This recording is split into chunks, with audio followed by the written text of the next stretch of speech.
এত বড় সরকার, এত বড় রাজ্য, তাতে এত ভালো কাজ হচ্ছে, কোটি কোটি মানুষ উপকার পাচ্ছে।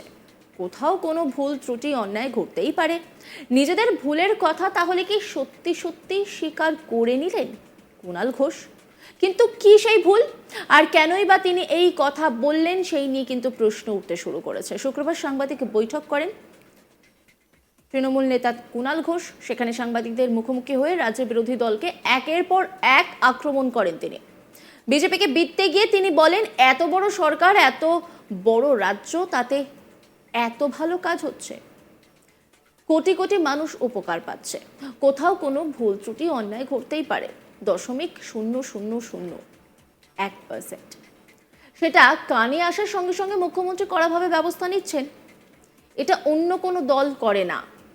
ভোটে হারলেই তো ওরা সিবিআই, ইডি সিবিআই সক্রিয় হলে তার সঙ্গে বিজেপির রাজনীতির কোনো একটা উদ্দেশ্যের কাহিনীটা সামনে চলে আসে। কি বলছেন কুণাল ঘোষ, শোনাব আপনাদের।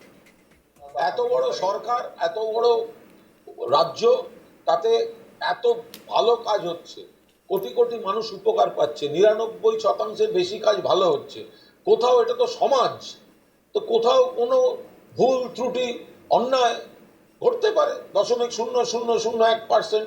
সেই জায়গাটা কানে আসার সঙ্গে সঙ্গে মুখ্যমন্ত্রী কড়াভাবে সঙ্গে সঙ্গে তার ব্যবস্থা নিচ্ছেন, পদক্ষেপ নিচ্ছেন, থামাবার কথা বলছেন। এ তো ভালো কথা, এটাই তো অন্য কোনো দল করে না। চাকরি দুর্নীতি কাণ্ডে দেহটের তৃণমূল বিধায়ক তাপস রায় ফের তলব করলো সিবিআই, নতুন করে আবার সেটা ওদের তদন্তের বিষয়। কনসার্ন ব্যক্তি, কনসার্ন অ্যাকিউজড এবং তার লয়াররা আশা করি এই বিষয়টা বলতে পারবেন। এই মুহূর্তে এই নিয়ে কোনো বক্তব্য নেই। আমরা আশা করব যে ভোটের আগে যেগুলো রাজনৈতিক প্রতিহিংসা পরায়ণভাবে যে কাজগুলো করছিলেন এই সিবিআই বা কেন্দ্রীয় এজেন্সির অফিসাররা, ভোটের পরে তারা বিজেপির নির্দেশে নির্দিষ্ট রাজনৈতিক রং লাগানো তদন্ত করবেন না বলে তারা মানুষের রায় থেকে অন্তত বার্তাটা তাদের কাছে স্পষ্ট হয়েছে। ভোটে হেরে যাওয়ার কোনো প্রতিশোধ হতেই পারে। ভোটে হারলেই তো ওরা সিবিআই, ইডি, এই পুরো সিবিআই, ইডি বা সেন্ট্রাল এজেন্সিটা তো ভোটের জেতার জন্য চেষ্টা করা আর ভোটে হারার হিসেবে ব্যবহার করা। তাই সিবিআই, ইডি সক্রিয় হলেই তার সঙ্গে কোথাও একটা বিজেপির রাজনীতির কোনো একটা উদ্দেশ্যের কাহিনীটা সামনে চলে আসে। একই সঙ্গে রাজ্যপালকে বিততে গিয়ে তিনি বলেন, রাজ্যপাল যে কথাগুলো বলছেন সেগুলো ভিত্তিহীন। বিজেপির কথা, বিজেপি হারার পর নিজেদের ব্যর্থতা থেকে নজর ঘোরাতে যে নাটক করছে তার সঙ্গ দিচ্ছে রাজ্যপাল পক্ষপাত দুষ্ট কাজ করছে। তিনি আরো বেশি করে দিল্লির গুড বুকে থাকতে চাইছেন। তিনি রাজ্যপাল পদটা রাখতে মরিয়া। রাজ্যপাল জটিলতা বাড়িয়েছেন। কি বলছেন তিনি, শোনাব আপনাদের। রাজ্যপাল যে কথাগুলি বলছেন এগুলো ভিত্তিহীন কথা, বিরোধীদের কথা, বিজেপির কথা। বিজেপি হারার পর পরাজয় থেকে নজর ঘোরাতে, নিজেদের ব্যর্থতা থেকে নজর ঘোরাতে যে নাটক করছে, সেই নাটকে সঙ্গত দিচ্ছেন রাজ্যপাল, যিনি বুকে পদ্মফুল চিহ্ন, বিজেপির প্রতীক চিহ্ন নিয়ে তার ছবিও আমরা দেখেছি। ফলে রাজ্যপাল পক্ষপাত দুষ্ট কাজ করছেন, অবাস্তব ভিত্তিহীন কথা বলছেন, বিরোধীদের প্রচারে সাহায্য করছেন, বিরোধীদের ভিত্তিহীন অভিযোগগুলোর প্রতিধ্বনি করছেন। তিনি আরো বেশি করে দিল্লির বিজেপির গুডবুকে থাকতে চাইছেন, কারণ তার বিরুদ্ধে এমন কিছু অভিযোগ আছে যেগুলি রাজ্যপাল পদ থেকে তার পদচ্যুত হলে বা রাজ্যপাল পদ তার কাছে অতীত হয়ে গেলে বেশ কিছু ফৌজদারি মামলা, অত্যন্ত গুরুতর কিছু সমস্যার বিষয় আছে। ফলে এখন তিনি মনে প্রাণে বিজেপির গুডবুকে থেকে, দিল্লির গুডবুকে থেকে তিনি রাজ্যপাল পদটা রাখতে মরিয়া।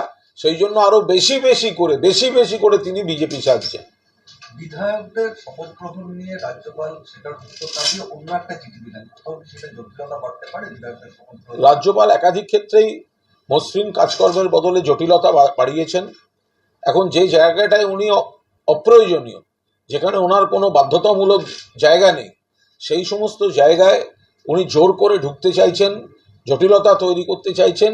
এগুলো অনভিপ্রেত, অবাঞ্ছিত, কিন্তু তিনি বিজেপির গুডবুকে আবার সক্রিয় হওয়ার জন্য, বিজেপির লোক হিসেবে নিজেকে প্রমাণ করার জন্য এই ধরনের কীর্তিকলাপ করে যাচ্ছে। এত বড় সরকার, এত বড় রাজ্য, তাতে এত ভালো কাজ হচ্ছে, কোটি কোটি মানুষ উপকার পাচ্ছে, কোথাও কোনো ভুল ত্রুটি অন্যায় ঘটতেই পারে। নিজেদের ভুলের কথা তাহলে কি সত্যি সত্যি স্বীকার করে নিলেন কুণাল ঘোষ? কিন্তু কি সেই ভুল, আর কেনই বা তিনি এই কথা বললেন, সেই নিয়ে প্রশ্ন উঠতে শুরু করেছে। শুক্রবার সাংবাদিক সম্মেলন করেন কুণাল ঘোষ। সেখানে সাংবাদিকদের মুখোমুখি হয়ে রাজ্যের বিরোধী দলকে একের পর এক আক্রমণ করেন তিনি। বিজেপিকে বিদ্যে গিয়ে তিনি বলেন, এত বড় সরকার, এত বড় রাজ্য, তাতে এত ভালো কাজ হচ্ছে, কোটি কোটি মানুষ উপকার পাচ্ছে, কোথাও কোনো ভুল ত্রুটি অন্যায় ঘটতেই পারে। 0.0001%, সেটা কানে আসার সঙ্গে সঙ্গে মুখ্যমন্ত্রী কড়াভাবে ব্যবস্থা নিচ্ছেন। এটা অন্য কোনো দল করে না।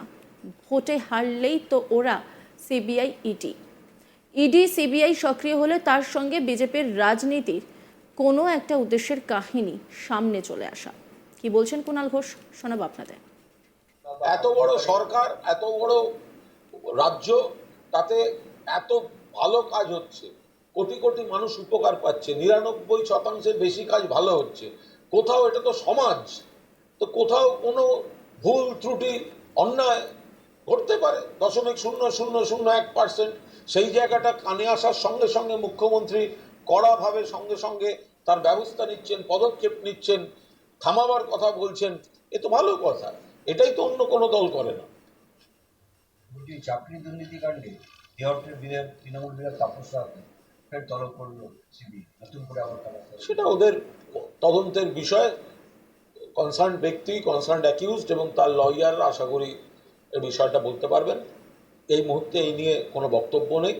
আমরা আশা করব যে ভোটের আগে যেগুলো রাজনৈতিক প্রতিহিংসা পরায়ণভাবে যে কাজগুলো করছিলেন এই সিবিআই বা কেন্দ্রীয় এজেন্সির অফিসাররা, ভোটের পরে তারা বিজেপির নির্দেশে নির্দিষ্ট রাজনৈতিক রং লাগানো তদন্ত করবেন না বলে তারা মানুষের রায় থেকে অন্তত বার্তাটা তাদের কাছে স্পষ্ট হয়েছে। ভোটে হেরে যাওয়ার কোনো প্রতিশোধ হিসাবে হতেই পারে।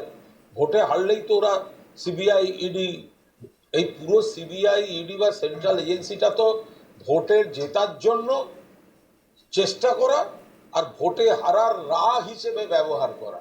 তাই সিবিআই, ইডি সক্রিয় হলেই তার সঙ্গে কোথাও একটা বিজেপির রাজনীতির কোনো একটা উদ্দেশ্যের কাহিনীটা সামনে চলে আসে। অন্যান্য খবরের আপডেটের জন্য অবশ্যই নজর রাখুন আজ তাক বাংলার ইউটিউব স্ট্রিমিংয়ে। সঙ্গে লাইক, কমেন্ট, শেয়ার করতে ভুলবেন না।